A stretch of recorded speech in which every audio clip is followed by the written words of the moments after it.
Үй бүлөнү түнкү намазга ойготуу. Абу Хурайра радыйаллаху анху риваят кылган хадисте Аллахтын элчиси саллаллаху алейхи вассалам айтты: Рахималлаху раджулан қама минал лейл, фасалла ва айқада имраата. Фаин абат надаха фи ваджиха алма. Рахималлаху имраатан قامت من الليل وصلت وأيقظت زوجها فإن أبى نضحت في وجهه الماء. Түндө ойгонуп намаз окуган, андан кийин аялын ойготсо, аялы баш тартып ойгон болсо, анын бетине суу чачкан эркекти Аллах Таала өз ырайымына алсын. Ошондой эле түндө ойгонуп намаз окуган, андан кийин күйөөсүн ойготсо, күйөөсү баш тартып ойгон болсо, анын бетине суу чачкан аялды Аллах Таала өз ырайымына алсын. Абу Дауд. Хадистен алына турган сабактар. Биринчи, Аллах Таала өз ырайымына алсын деген дуа. Бул дуаны өлгөндөргө гана эмес, тирүү жүргөн адамдарга да кылса болору хадисте далилденди. Экинчи, түндө ойгонуп түнкү намазды окуунун артыкчылыктары. Үчүнчү, фарз ибадатка ойготкондой эле нафил ибадат үчүн да уктаган адамды ойготуу сооптуу иш экендиги хадисте баяндалды. Түнкү намазга ойготуу такыбалык жана жакшылык иштерге жардам берүү болуп эсептелет. Аллах Таала Куранда «Ва таавану алал бирри ва тақва» жакшылык иштерде жана таква болууга бири-бириңерге жардам бергиле дейт. Майда сүрөсү 2-аят. Төртүнчү, жубайлар ортосунда болуучу жылуу мамилени, жумшактыкты жана келишимдүүлүктү баян кылды. Бешинчи, бул хадис эркек киши ибадатта ар дайым биринчи болуусу зарыл экендигине ишарат кылынды.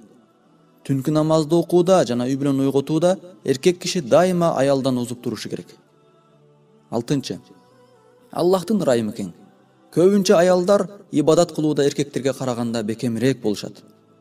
Жетинчи, үй бүлөдө эркек да аял да таква болуп, Аллахка чын дилден ибадат кылышса жана жакшы иштерди кылып жүрүшсө, анда алар сөзсүз бактылуу жашоодо жашашат.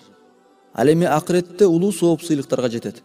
Аллах Таала Куранда айткан: "Ман амила салихан мин закарин ау унса ва хуа муъминун фаланухйяннаху хаятан таййиба ва ланажзияннахум ажрахум бихсани ма кану яъмалун."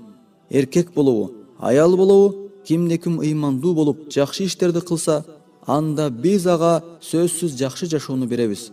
Жана алардын кылган иштерине сөзсүз андан да артык соопторду ыйгарабыз. Нахл сүрөсү 97-аят.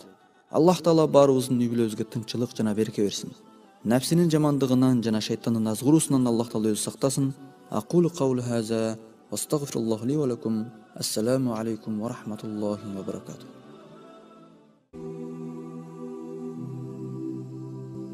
Уктарда жана ойгонгондо айтылуучу дуа. Худайфа ибн Яман радыйаллаху анху риваят кылат.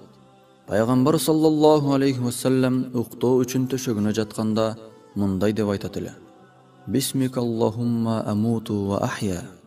О Аллахым, сенин атың менен өлөмүн жана сенин атың менен жашаймын. Сахих Бухари. Ошондой эле пайгамбарыбыз саллаллаху алейхи вассалам уйкудан ойгонгон кезде Алхамдулиллахиллази ахяна ба'дама аматана ва илейхин нушур. Бизди өлтүрүп, кайра тирилткен Аллахка мактоо шүгүрлөр болсун. Жана кыяматта кайрадан тирилип, ага гана кайтабыз деп айтат эле. Сахих Бухари. Хадистен алына турган сабактар.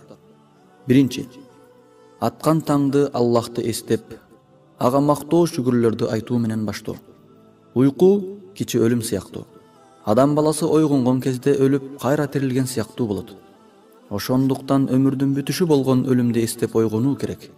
Анткени өлүм адам үчүн жакшылык иштерди кылууга берилген бүт мүмкүнчүлүктөрдүн бүтүшү болот.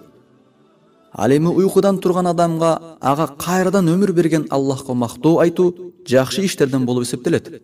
Аллах Таала баарыбыздын денебизди сак саламатта кылсын, бизди ар дайым Аллахка шүгүр кыла турган пенделеринен кылсын. О Аллахым, бизге пайгамбарыбыздын сүннөттөрүн үйрөт жана ал сүннөттөр менен жашоону насип кыл. Өзүңдүн диниңе бекем кыл.